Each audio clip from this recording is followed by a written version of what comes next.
الحمد للہ رب العالمین الصلاة والسلام علی سید الانبیاء والمرسلین وعلی آلہ وصحبہ اجمعین۔ السلام علیکم ورحمۃ اللہ وبرکاتہ۔ خواتین و حضرات، آج ہم دنیا اسلام کی بہت ہی معروف دانشور، صوفی، فلسفی، شاعر شیخ فرید الدین عطار، جن کا تعلق نیشاپور سے تھا، ان کی کتاب منطق الطیر کے بارے میں گفتگو کریں گے۔ منطق الطیر بہت ایک عجوبہ کتاب کہی جاتی ہے کہ جس کی مثل بہت کم کتب دنیا کے بڑے ادب کے اندر تخلیق کی گئی ہیں، یعنی جس درجے میں مثنوی مولانا روم کو سمجھا جاتا ہے، اس درجے کی کتب میں شیخ فرید الدین عطار رحمۃ اللہ علیہ کی منطق الطیر آتی ہے۔ منطق الطیر کے فلسفیانہ مضامین اور اس کا پورا جو سیکوینس ہے وہ تو ہماری آج کی گفتگو کا موضوع نہیں ہے، لیکن ہم اس میں سے چند منتخب حکایات کو بیان کریں گے اور ان حکایات کا پس منظر اور ان سے جو شیخ فرید الدین عطار رحمۃ اللہ علیہ نے جو نتائج سمجھانے کی کوشش کی، ان پہ ہم بات کریں گے۔ پہلی مختصر بات ہمیں یہ سمجھ لینی چاہیے کہ منطق الطیر، جس کا انگریزی ترجمہ ہے دا کانفرنس آف دا برڈز، جو مختلف دنیا کے پرندے ہیں وہ آپس میں گفتگو کرتے ہیں اور وہ ایک بادشاہ کی تلاش میں جاتے ہیں۔ ان پرندوں میں بلبل بھی ہے، ان میں بگلا بھی ہے، ان میں تیتر بھی ہے، ان میں مور بھی ہے، ان میں باز بھی ہے، لیکن ان سب پرندوں کا جو رہبر ہے، ان کا جو قائد ہے، وہ ہدہد ہے۔ اور ہدہد کو فضیلت اس لیے ملی پرندوں پہ کیونکہ شیخ فرید الدین عطار کہتے ہیں کہ اس نے کچھ وقت حضرت سلیمان علیہ السلام کی معیت میں اور ان کی صحبت میں گزارا۔ تو یہ سب اپنے سب پرندوں کے بادشاہ کو تلاش کرنے کے لیے نکلتے ہیں۔ بنیادی طور پہ یہ طالبان مولا کے لیے ایک رہنمائی ہے، اور یہ جتنے بھی انہوں نے یہاں پہ مختلف پرندوں کی صورت میں کردار پیش کیے ہیں، وہ مختلف انسانی سائیکی کی نمائندگی کرتے ہیں، مختلف انسانی ذہنیتوں کی وہ نمائندگی کرتے ہیں پرندے۔ تو ان میں کئی پرندے ہیں جو اپنے بادشاہ کی تلاش نہیں کرنا چاہتے، وہ کئی طرح کے بہانے بناتے ہیں، اور وہ کوئی کہتا ہے جی مجھے یہ بہانہ ہے، کوئی کہتا ہے یہ بہانہ ہے، کوئی کہتا ہے یہ بہانہ ہے۔ تو ہدہد جو ہے وہ ان کا صرف رہبر ہی نہیں ہے، ان کا صرف قائد ہی نہیں ہے، وہ ان کا ایک بہترین موٹیویشنل سپیکر بھی ہے۔ وہ ان کو یہ بتاتا ہے کہ جی آپ یہ ان کے جو آرگیومنٹس ہیں ان کو وہ بتاتا ہے کہ یہ فالس آرگیومنٹ ہے، یہ آپ کے فالس ایکسکیوزز ہیں، یہ آپ کی جو فالس تھاٹس ہیں، ان سے آپ اپنے آپ کو آزاد کریں۔ تو جہاں سے منطق الطیر شروع ہوتی ہے، وہاں پہ بلبل کو جب ہدہد کہتا ہے کہ آؤ ہمارے ساتھ چلو، ہم اپنے بادشاہ کو ڈھونڈنے چلتے ہیں، تو بلبل ان کو یہ کہتا ہے، وہ کہتا ہے جی مجھے بادشاہ کو ڈھونڈنے کی کیا ضرورت ہے، میں تو پھول کے حسن کے اوپر فدا ہو چکا ہوں، اور جو پھول ہے وہ مجھ سے محبت کرتا ہے، اس لیے مجھے کیا ضرورت ہے کہ میں کوئی اور بادشاہ ڈھونڈنے کے لیے نکلوں۔ مجھے محبت کرنے کے لیے اور جو مجھ سے محبت کرتا ہے اس کے لیے مجھے پھول کافی ہے۔ اور اس میں بلبل اپنے آرگیومنٹس میں ایک بات یہ کرتا ہے، وہ یہ کہتا ہے جی کہ جب پھول کا موسم آتا ہے، پھول کھلتا ہے، تو وہ مجھے دیکھ کے مسکراتا ہے، اور جب وہ مجھے دیکھ کے مسکراتا ہے تو میری ساری حسرتیں پوری ہو جاتی ہیں، اور میں پورا ایک خزاں کا عرصہ پھول کی اس مسکراہٹ کے انتظار میں گزار دیتا ہوں۔ تو جو بلبل ہے، اس کی اس بات کرنے کے بعد ہدہد بلبل کو جواب دیتا ہے، اور یہ کہانی بڑی زومانی ہے جو حکایت یہاں پہ وہ پیش کرتے ہیں۔ ہدہد یہ جواب دیتا ہے، وہ کہتا ہے کہ ایک بادشاہ تھا، اس کی ایک بہت خوبصورت بیٹی تھی، اور وہ ایک بازار سے گزر رہی تھی، تو ایک فقیر تھا جو اپنی آدھی سے زیادہ زندگی گزار چکا تھا، اور بالکل ناتواں سی اس کی جان تھی، اور اس کے ہاتھ میں روٹی کا آدھا ٹکڑا تھا، یہ اس کی کل کمائی تھی۔ کہتے ہیں کہ جب ایک جگہ سے وہ بات شہزادی گزر رہی تھی، تو اس فقیر کی جب بات شہزادی پہ نظر پڑی اور بات شہزادی کی فقیر پہ نظر پڑی، تو بات شہزادی جو تھی وہ ہلکی سی مسکرا پڑی۔ جب وہ مسکرا پڑی تو یہاں بڑا ایک خوبصورت لطیف سی بات وہ کرتے ہیں جمالیاتی. وہ یہ کہتے ہیں کہ وہ جو فقیر تھا اس کے پاس وہ آدھی جان بھی اپنی نہ رہی اور وہ آدھی روٹی سے بھی ہاتھ دھو بیٹھا. یعنی اس کے پاس تو ویسے ہی کچھ نہیں تھا، لیکن یہ دو ہی چیزیں تھیں، آدھی جان اور آدھی روٹی، یہ بھی وہ اس مسکراہٹ کے اوپر گنوا بیٹھا. اس کے بعد نتیجہ یہ نکلا کہ فقیر جو تھا وہ بادشاہ کے محل کے ارد گرد پھرتا رہتا گدھاؤں کی طرح، صرف اس لیے اس حسن نیت میں یا حسن ظن اس کا کہہ لیں یا اس غلط فہمی کے اندر کہ جی کبھی تو مجھے شہزادی کا وصل ملے گا. 7 سال تک وہ بادشاہ زادی کے کتوں کے ساتھ سوتا رہا، لیکن اسے کبھی بادشاہ زادی نہ ملی.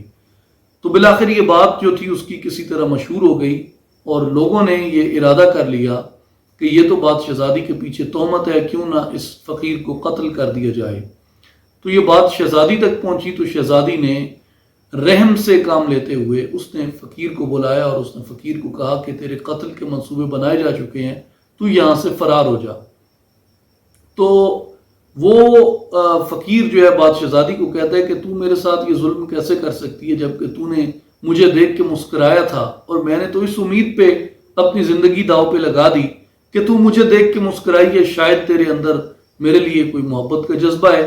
تو شہزادی اسے جواب دیتی ہے کہ میں تجھے دیکھ کے یا تیرے حسن یا کسی چیز سے متاثر ہو کے نہیں مسکرائی تھی، بلکہ میں تیری بے ہنری کے اوپر، تیری غربت کے اوپر، تیرے بے فن ہونے کے اوپر میں مسکرائی تھی اور تیرے حقیر ہونے کے اوپر میں مسکرائی تھی. تجھے کس غلط فہمی نے گھیر لیا کہ میں تجھ سے دوستی کرنے کے لیے مسکرائی تھی.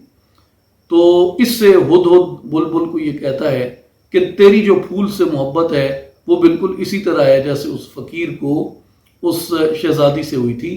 اور اس لیے وہ یہ کہتا ہے بلبل کو کہ پھول در اصل تیری بے ہنری کے اوپر مسکراتا ہے، اور بے ہنری تیری یہ ہے کہ تو ایک مرجھا جانے والی چیز سے محبت کرتا ہے اور جس کا حسن باقی ہے اس کے نغمے تو نہیں گاتا، اور اس کے نغموں کو تو چھوڑ کے جو گھڑی تو گھڑی کے لیے کھلتا ہے اور مرجھا جاتا ہے اس کے لیے تو نغمے گاتا ہے.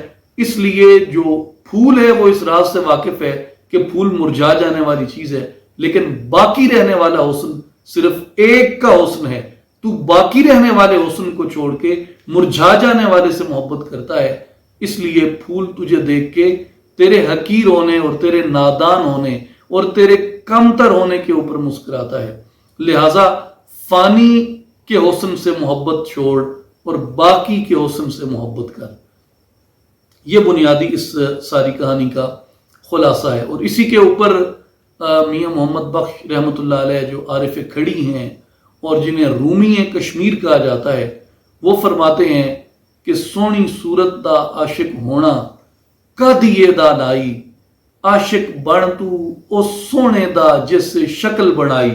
تو وہ یہ فرماتے ہیں کہ اس سے عشق کرو جس نے ان سب کو یہ شکلیں عطا کی ہیں. اس کے بعد ایک پرندہ آتا ہے ہدہد کے سامنے، وہ ہما ہے.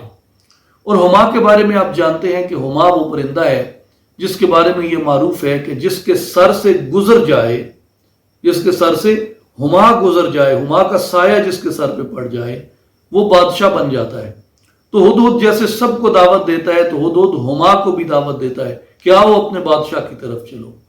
تو ہما کہتے ہیں بادشاہ میرا راستہ تکتے ہیں، میں بادشاہ گر ہوں، جس کو ہم کنگ میکر کہتے ہیں. وہ کہتے ہیں میں تو بادشاہ گر ہوں، مجھے کیا ضرورت ہے کسی بادشاہ کو تلاش کرنے کی. اگر بادشاہوں کو پتہ چل جائے کہ میں کس مقام پہ ہوں، وہ اپنی افواج، اپنی جنگ و جدال چھوڑ کے میرے پیچھے بھاگے آتے ہیں، اس لیے کہ ہمارے سر پہ ہما کا سایہ پڑ جائے تو ہم بھی بادشاہ بن جائیں گے. تو میں تو اتنی موجوں میں ہوں، مجھے کیا ضرورت ہے کسی بادشاہ کے پیچھے جانے کی.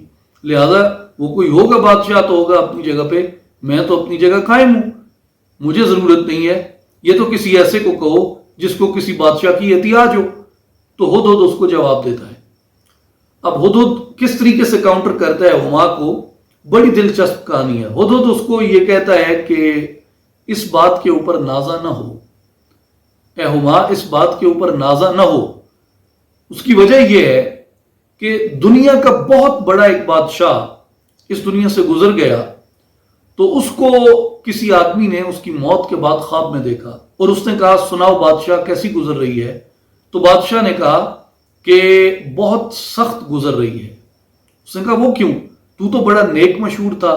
بادشاہ نے کہا نہیں، اب میں جب قبر میں پہنچا ہوں تو میں یہ سوچتا ہوں کہ کاش میں بادشاہ ہونے کی بجائے ایک ادنا گدھا ہوتا، میرا حساب اتنا سخت نہ ہوتا، میری ریاست میں میرے کسی ایک فوجی نے بھی کسی ایک بے گناہ کا قتل کیا، اس کا جواب بھی مجھ سے مانگا جا رہا ہے۔ جتنے خزانے تھے، ایک ایک پائی کہاں خرچ کی گئی، اس کا جواب بھی مجھے دینا پڑ رہا ہے۔ میری ریاست میں کوئی ایک بھی اگر بھوکا سویا، اس کا جواب بھی مجھے دینا پڑ رہا ہے۔ میری ریاست کے اندر جو کچھ ہوتا تھا، کسی سے زیادتی ہوئی، کسی سے ظلم ہوا، کسی کو عدل نہ ملا، کسی کو انصاف نہ ملا، کوئی مظلوم ہو گیا، کسی پہ جبر ہو گیا، کسی پہ غصب ہو گیا، ہر ایک کا جواب مجھے دینا پڑ رہا ہے۔ ہر ایک کا جواب مجھے دینا پڑ رہا ہے۔ کاش کہ میں بادشاہ ہونے کی بجائے میں گدھا ہوتا، میری قبر میرے لیے اتنی سخت نہ ہوتی۔ اور پھر وہ بادشاہ آخر میں یہ کہتا ہے کہ خدا کرے کہ اس ہما کے پر جل جائیں جو میرے سروں سے گزرا تھا اور مجھے بادشاہی کا تاج مل گیا۔ وہ ہما میرے سر سے نہ گزرا ہوتا تو آج میری قبر اتنی سخت نہ ہوتی۔ خدا کرے کہ پر جل جائیں اس ہما کے۔ ودود کہتا ہے کہ اے ہما، یہ دنیا کے اندر تو موج فوج کر لیتے ہیں، دنیا کے اندر تو عیش و عشرت کر لیتے ہیں، لیکن جب یہ دنیا کے اندر ہوتے ہیں تو تجھے یہ دعائیں دیتے ہیں، تیری تلاش کرتے ہیں، تیری یہ طلب کرتے ہیں، تجھے پانے کی آرزو کرتے ہیں کہ ہما کا ایک سایہ ہی ہمارے سر سے گزر جائے، لیکن جب قبر میں جاتے ہیں تو یہ تجھے بد دعائیں دیتے ہیں اور یہ کہتے ہیں کہ کاش اس ہما کے پر جل جائیں جس کے پر ہمارے سروں سے گزرنے سے ہمیں یہ بادشاہی ملی۔ اس لیے اپنی اس خود فریبی کو ترک کر، اس خود فریبی کی کیفیت سے باہر آ اور تجھے اپنے بادشاہ کی تلاش کرنی چاہیے، اپنے حقیقی بادشاہ کے پیچھے جانا چاہیے۔ تو بنیادی طور پہ اس میں وہ پھر دوبارہ وہی مقدمہ جو بلبل کے سامنے انہوں نے پیش کیا ہدہد نے کہ تو فانی کو چھوڑ باقی کے پیچھے جا، فنا ہو جانے والے حسن میں کیا رکھا ہے، جس کے حسن نے باقی رہنا ہے اس کے حسن و جمال سے محبت کرو، جس کے حسن کے نظارے کائنات کے ذرے ذرے کے اندر نشانیاں دیتے ہیں۔ اور ہما کو وہ یہ کہتا ہے کہ جب قبر میں جاتے ہیں تو بادشاہوں کے اوپر تیری وجہ سے قبر بھاری ہو جاتی ہے، گویا حقیقی طور پر تو بادشاہوں کے لیے عطیہ نہیں ہے، تو بادشاہوں کے لیے مصیبت لے کے آتی ہے۔ پھر اس کے بعد آگے چلتے ہیں تو آگے چل کے ایک پرندہ ہدہد سے سوال کرتا ہے۔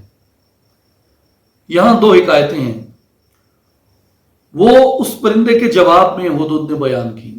وہ پرندہ ہدہد سے یہ بیان کرتا ہے کہ اے ہدہد، میں بھی ایک پرندہ ہوں اور تو بھی ایک پرندہ ہے، ہم سب پرندے ایک جیسے ہیں، شکل و صورت ایک جیسی ہے، شکل و صورت میں اگر کچھ تھوڑا بہت فرق ہے تو ہم جنس کے اندر تو ایک ہی ہیں، فیملی ہماری سب برڈز کی ایک ہی ہے، لیکن تو ہم سب سے زیادہ دانا کیوں ہے؟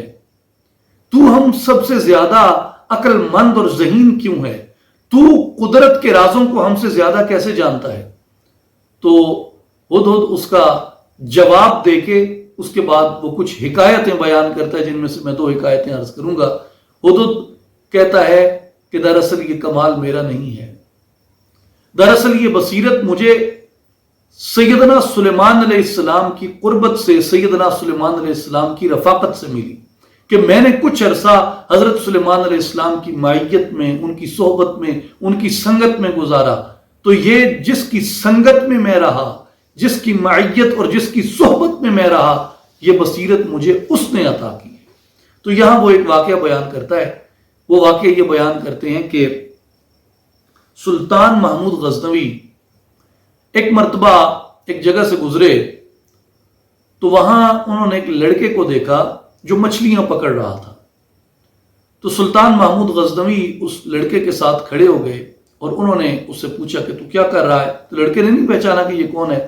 اس نے کہا بھائی میں ایک یتیم ہوں، میری ماں بوڑھی ہے، ہم 2-3 بھائی ہیں اور ہمارے پاس کرنے کو کوئی اور کام نہیں ہے اور دیگر وسائل نہیں ہیں تو میں یہاں دریا پہ آ جاتا ہوں، اس میں میں اپنا جال پھینک دیتا ہوں، کبھی ایک مچھلی آ جاتی ہے، کبھی 2 مچھلیاں آ جاتی ہیں، 1-2 مچھلیاں آ جائیں تو ہم اپنے گھر میں خود پکا کے کھا لیتے ہیں، رات کی ہمارا وہ اس طرح رزق بن جاتا ہے۔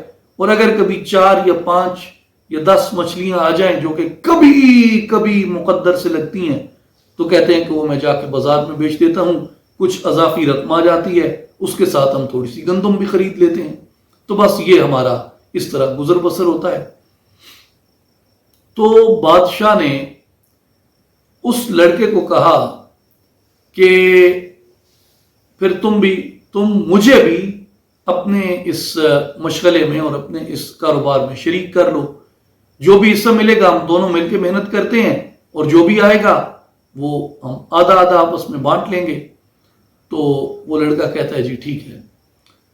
تو سلطان محمود غزنوی بھی اس لڑکے کے ساتھ اس کے جال پکڑ کے دریا میں ڈالتا ہے، اور جب سلطان محمود غزنوی جال ڈالتا ہے تو 100 مچھلیاں اس جال کے اندر آ جاتی ہیں، وہ 100 مچھلیاں آ جاتی ہیں۔ جب وہ باہر نکالتا ہے تو وہ لڑکا حیران پریشان ہو جاتا ہے، وہ کہتا ہے بھائی میں تو کبھی 5 آ جاتی تھی تو ہمارے گھر میں خوشی کا سماں ہوتا تھا، اور اگر کبھی 10 آ جاتی تھی تو ہمارے گھر میں جشن کا سماں ہوتا تھا، لیکن یہ 100 مچھلیاں آ گئی۔ تو بادشاہ نے اس کو کہا کہ یہ سارا تیرا حصہ ہے، یہ آج تو رکھ، آج کا جو کاروبار ہے یہ سارا تیرا۔ تو لڑکا کہتا ہے کہ بھائی ہمارا تو شراکت داری ہوئی تھی کہ آدھا تیرا آدھا میرا، تو اس میں سے آدھا تو لے گا۔ بادشاہ کہتا ہے نہیں، آج کا سارا تیرا اور کل کا جتنا ہوگا وہ سارا میرا۔ تو اس طرح ہم شراکت کر لیتے ہیں، یہ اصول بھی ٹھیک ہے۔ تو وہ دونوں طے کرتے ہیں۔ تو بادشاہ اس لڑکے کو وہاں چھوڑ کے جب اپنے محل میں جاتا ہے تو وہاں وہ حکم کرتا ہے کہ اس طرح فلاں دریا کے کنارے فلاں حلیے کا لڑکا ہے، اس کو میرے دربار میں لے کے آؤ۔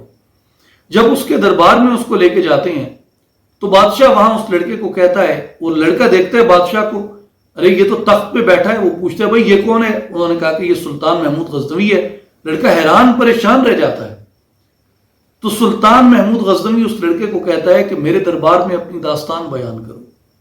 وہ لڑکا اپنی داستان بیان کرتا ہے، اور اس میں کہانی خیر آگے تھوڑی مختلف ہو جاتی ہے، لیکن نکتے کی بات یہ ہے کہ وہ لڑکا یہ کہتا ہے کہ میرا جو مقدر تھا وہ یہی 5 سے 10 مچھلیاں تھیں جو میرے حصے میں آتی تھیں۔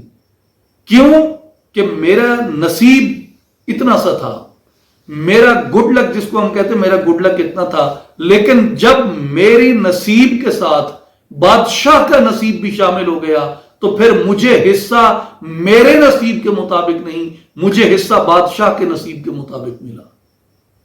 تو ہدہد کہتا ہے کہ میں بھی ایک مزدور ہوں، جس طرح تم باقی سارے پرندے مزدور ہو، تم کبھی ایک دانہ چگتے ہو، 2 دانہ چگتے ہو، ادھر دیکھتے ہو ادھر دیکھتے ہو، عقل مغز جو ہے مجھ میں بھی اتنا ہے جتنا تمہارے اندر ہے، لیکن فرق صرف یہ ہے کہ جس طرح اس لڑکے کے نصیب میں بادشاہ کا نصیب شامل ہوا تو اس کی جو کمائی تھی وہ 100 گنا ہو گئی، اسی طرح جب میری دانش میں سیدنا سلیمان علیہ السلام کی دانش بھی مجھے ساتھ اس نے اپنے شامل کر لیا تو میرا جو دانش کا رزق تھا، میری بصیرت کا جو رزق تھا وہ 10 سے 100 ہو گیا۔ تو ہدہد کہتا ہے اس لیے کسی بڑے کی سنگت اختیار کرو، کسی بڑے کی صحبت اختیار کرو، کسی ایسے کی صحبت اختیار کرو جس کی حکمت کو اللہ تعالیٰ نے بخت عطا کیا ہو۔ اس کے ساتھ جب تم لگ جاؤ گے تو اس کے حکمت کے بخت میں سے تمہیں بھی حصہ ملتا رہے گا، اور تمہارا وزڈم، تمہاری بصیرت، تمہاری دانائی، تمہاری رہبری، اس کے اندر اللہ تبارک و تعالیٰ اسی طرح اضافہ کر دے گا جس طرح اس لڑکے نے جال پھینکا تو غزنوی کا ہاتھ جب ساتھ آ گیا تو وہ مچھلیاں 1 2 5 10 سے 100 ہو گئیں۔ پھر دوسری حکایت وہ بیان کرتے ہیں کہ ایک مرتبہ اور سلطان محمود غزنوی شکار پہ کہیں نکلے، گھوڑے پہ ایک جگہ پہ تنہا تھے، تو انہیں راستے میں ایک بوڑھا ملا جو کانٹے لاد کے جا رہا تھا اپنے گدھے کے اوپر۔ تو اس کے گدھے سے وہ کانٹے گر گئے۔ اس نے کہا بھئی یہ کانٹے کون اٹھائے گا میرے ساتھ؟ اتنے میں سلطان گھوڑے سے گزرے تو سلطان نے بوڑھے سے پوچھا کیا بات ہے، کیوں پریشان ہو؟ اس نے کہا بھائی میں تو بوڑھا آدمی ہوں، بڑی مشکل سے میں نے یہ کانٹے اس پہ رکھے تھے، اب وہ سارے گر گئے ہیں، بکھر گئے ہیں، تو میں کیسے چنوں گا اور کیسے اوپر رکھوں گا؟ تو سلطان گھوڑے سے نیچے اترے اور انہوں نے اس کی مدد کی اور اس کے وہ جو کانٹے تھے وہ اس کے ساتھ اوپر رکھوائے، اور بادشاہ نے پوچھا کہ ان کانٹوں کا کیا کرو گے؟ اس نے کہا جی میں ان کو جا کے بازار میں بیچتا ہوں، لوگ مختلف کاموں کے لیے لے جاتے ہیں، زیادہ تر جلانے کے لیے لے جاتے ہیں۔ تو اس نے کہا اس کا کتنا تمہیں مل جاتا ہے سارا؟ تو اس نے چند ٹکے بتائے کہ یہ کانٹے ہیں، معمولی کانٹے ہیں، تو مجھے چند ایک ٹکے ملتے ہیں اس کے۔ تو بادشاہ نے اس کی یہ بات سنی اور بادشاہ وہاں سے چلے گئے جہاں شکار کا خیمہ لگا تھا۔ بادشاہ جب وہاں پہنچے تو اتنے میں وہاں پہ اس راہ گزر سے وہ بوڑھا بھی گزرا اپنے گدھے کے ساتھ۔ تو بادشاہ نے سپاہیوں کو کہا کہ اس بوڑھے کو پکڑ کے میرے پاس لے آؤ۔ جب وہ بوڑھے کو پکڑ کے بادشاہ کے پاس لائے، بوڑھے نے دیکھا تو حیران ہو گیا کہ یہ تو سلطان محمود غزنوی تھا جس نے میرے ساتھ مدد کی تھی۔ تو سلطان محمود غزنوی نے اپنے امراء سے کہا کہ بوڑھے کا امتحان لو اور اس سے پوچھو کہ یہ اپنے کانٹے کتنے میں فروخت کرتا ہے۔ تو انہوں نے اس بوڑھے سے پوچھا کہ یہ تیرے جو کانٹے ہیں کتنے میں فروخت کرو گے؟ تو اس بوڑھے نے جواب دیا کہ میں ایک ایک کانٹا 10 اشرفیوں کے عوض فروخت کروں گا۔ امراء جو تھے وہ حیران رہ گئے، انہوں نے کہا کہ بوڑھا سٹھیا گیا ہے، کیا ہو گیا اس کو؟ بھئی یہ معمولی حقیر کانٹے جو جلنے کا بھی پورا کام نہیں کرتے، یہ ایک ایک کانٹا اتنی اشرفیوں کا کون خریدے گا اس سے؟ اس بوڑھے نے کہا کہ اس میں کوئی شک نہیں کہ یہ کانٹے بے وقت ہیں، لیکن آپ لوگوں کو معلوم نہیں کہ میرے کانٹوں کو سلطان محمود غزنوی نے ہاتھ لگایا ہے۔ تو یہ کانٹے جب تک سلطان کے ہاتھ سے مس نہ ہوئے تھے ان کی کوئی قدر و قیمت نہیں تھی، لیکن چونکہ سلطان کے ہاتھ ان کانٹوں کو لگ گئے ہیں، اب ان کانٹوں کی قیمت میری توقع سے بھی کہیں آگے چلی گئی اور آپ کی توقع سے بھی کہیں آگے چلی گئی ہے۔ تو ہدہد ان پرندوں کو یہ کہتا ہے کہ ہوں میں بھی ایک معمولی پرندہ، بالوں پر میرے بھی آپ جیسے ہیں، سکت و طاقت میں بھی میں آپ سے زیادہ نہیں ہوں گا، لیکن بات صرف یہ ہے کہ جیسے بوڑھے کے کانٹے سلطان چھو لے تو ایک ایک کانٹا اشرفیوں کا ہو جاتا ہے، اسی طرح مجھے بھی کچھ لمحوں کے لیے سیدنا سلیمان علیہ السلام کی دانش نے چھو لیا تھا، میری دانش بھی اب کانٹوں کے بھاؤ سے نکل کے اشرفیوں کے بھاؤ میں آ گئی۔ اس لیے وہ اس سے نتیجہ یہ اخذ کرتے ہیں کہ کسی مرد کامل کی صحبت اختیار کرو۔ مرد کامل کی صحبت جو ہے وہ اگر کانٹوں کا بھاؤ بھی ہو تو اس کو وہ اشرفیوں کے بھاؤ میں کر دیتی ہے۔ اس لیے عرفاء نے کہا ہے کہ قال را بگزار و مرد حال شو، زیر پائے کامل پامال شو۔ فرماتے ہیں کہ باتوں سے گزر اور حال کو اختیار کر، اور حال تب ملتا ہے جب تو اپنے آپ کو کسی مرد کامل کے دامن سے وابستہ کرتا ہے۔ اس کے بعد آج کی 5ویں اور آخری حکایت یہ ہے کہ ایک پرندہ ان میں یہ کہتا ہے کہ جی مجھے محلات سے بڑی محبت ہے اور مجھے خوبصورت عمارتوں کے اندر رہنے کو موقع ملتا ہے، اور بڑے بڑے امراء آتے ہیں اور مجھے اور میرے ہم جنس لوگوں پرندوں کو وہ بڑے بڑے محلات میں بڑے خوبصورت پنجروں میں جا کے وہاں رکھتے ہیں، ہم محلات کی دیواروں پہ بیٹھتے ہیں، وہاں خوشنما مناظر دیکھنے کو ملتے ہیں، اتنا اچھا رزق میں کھانے کو ملتا ہے اور اتنے نرم و شگفتہ ہاتھوں کے اوپر کندھوں کے اوپر بیٹھنے کا موقع ملتا ہے، تو میرے کو کیا مصیبت پڑی ہے کہ میں کوقاف کے پہاڑوں میں سیمرغ کو ڈھونڈنے جاؤں اور اپنے بادشاہ کو ڈھونڈنے جاؤں؟ میرے لیے یہ محلات میں رہنے کی لذت بہت ہے، اس لیے کوئی اور بھوکا تلنگا تو پرندہ تلاش کر جس کو تو اپنے ساتھ لے کے جائے۔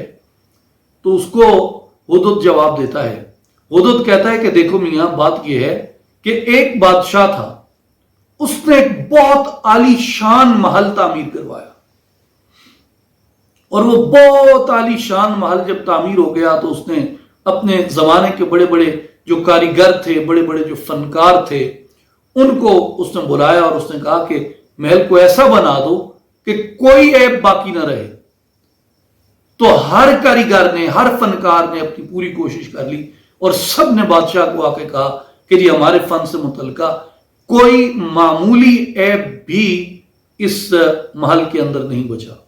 تو بادشاہ نے شہر بھر کے جو بڑے لوگ تھے ان کی دعوت کی اور اس نے کہا بھائی میرا محل دیکھو، آؤ، یہ دنیا کا واحد بے عیب محل ہے جس میں کوئی عیب نہیں رکھا گیا۔ تو ہر ایک سے بادشاہ نے رائے لی، ان کو اس نے دکھایا، گھمایا پھرایا، کہا بھائی اب دسترخوان پہ بیٹھ جاؤ، کھانا بھی کھاؤ اور مجھے بتاؤ کہ کیا کسی کو کوئی عیب نظر آیا۔ تو ہر ایک نے اپنے اپنے فن سے اظہار خیال کیا اور کہا کہ جی ہمیں کوئی عیب نظر نہیں آیا۔ تو ہدہد کہتا ہے کہ اس مجلس میں ایک درویش بھی شریک تھا، ایک فقیر بھی بیٹھا تھا۔ فقیر کہنے لگا بادشاہ میرے پاس تو اور کوئی ہنر نہیں ہے، میرے پاس تو یہ میری گدڑی ہے اور میری فقیری کا ہنر ہے۔ ان سب نے اپنے اپنے علم و ہنر سے دیکھا، ان کو کوئی عیب نظر نہیں آیا۔ میں نے اپنے علم و ہنر سے دیکھا ہے، مجھے بھی سوائے ایک عیب کے کوئی عیب نظر نہیں آیا۔ بادشاہ نے کہا وہ کیا عیب ہے؟ بادشاہ تل ملا اٹھا اور اس نے کہا کہ اگر تو اپنا عیب ثابت نہ کر سکا تو میں تیرا سر قلم کروا دوں گا۔ اس نے کہا بادشاہ سن لے۔ اس نے کہا کہ دیکھو بات یہ ہے کہ محل تو نے کس لیے بنوایا کہ تیری آنکھوں کو راحت ملے، تیرے ذہن کو سکون ملے اور تیرے بدن کو آسائش ملے، لیکن اس محل کے اندر تو نے ایسا اہتمام نہیں کیا کہ اس محل میں موت داخل نہ ہو سکے، موت کو داخل ہونے سے روکا جا سکے۔ اب جب بھی تو اپنے نرم بستر کے اوپر جائے گا، خوش نما مناظر کو دیکھے گا، اور جب تجھے اپنی موت یاد آئے گی یہ سارے مناظر تیرے سامنے دھندلا جائیں گے۔ جو راحت بخش بستر تو نے اطلس و کم خواب بچھا رکھا ہے یہ تجھے آرام نہیں دے گا، یہ سارے مناظر دھندلا جائیں گے۔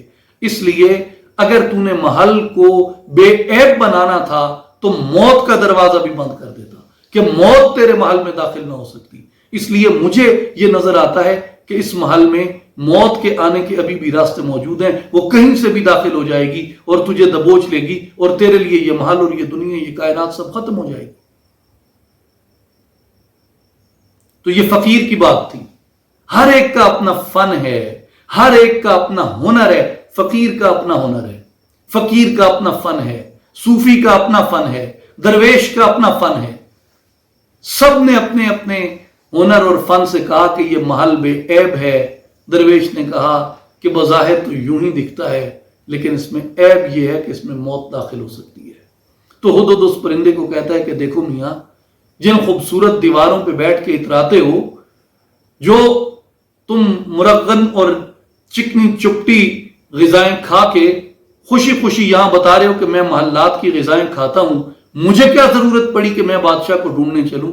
وہ کہتے ہیں کہ جب موت آئے گی نا تو اس خوش نما محل کی دیوار سے تجھے اٹھا کے وہاں پھینکیں گے جہاں کیڑیاں بھی تیری لاش کو نہیں کھائیں گی۔ تو بجائے اس طرح محل والوں کے ہاتھوں برباد ہونے اور اپنی میت کی بے حرمتی کرانے کے، بہتر ہے اپنے بادشاہ کی تلاش میں نکل جائے۔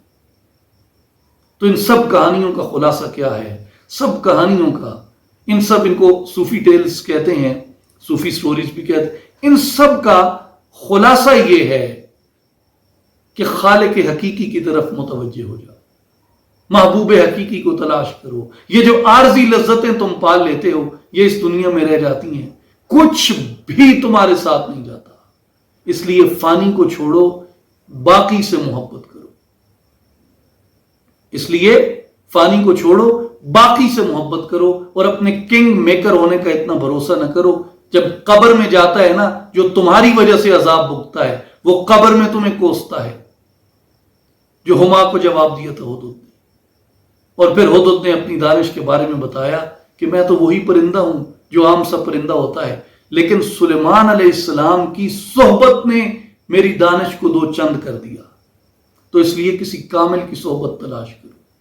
اور آخری حکایت یہ بتاتی ہے کہ تم محلات میں بیٹھ کے اتراؤ مت، مرغن غذائیں کھا کے اتراؤ مت، جب جسم سے روح نکل جاتی ہے تو اسی لاشے کو اٹھا کے دوست احباب منو مٹی تلے دبا آتے ہیں. اور وہ کسی کی لائن تھی کسی قوال کی، وہ کہتے ہیں کہ جب میں مرا تو کسی کے منہ سے بھی یہ نہ نکلا کہ یار یہ تو ابھی نہا کے آیا ہے، اس پہ خاک مت ڈالو. کیونکہ جب کوئی نہا کے آتا ہے تو اس کو کہتے ہیں کہ اس پہ خاک مت ڈالو، مجھے خود ہی اپنے ہاتھوں سے نہلاتے ہو اور پھر لا کے خود ہی میرے بدن پہ خاک ڈالتے ہو. یہ دنیا تو یہ وفا کرتی ہے.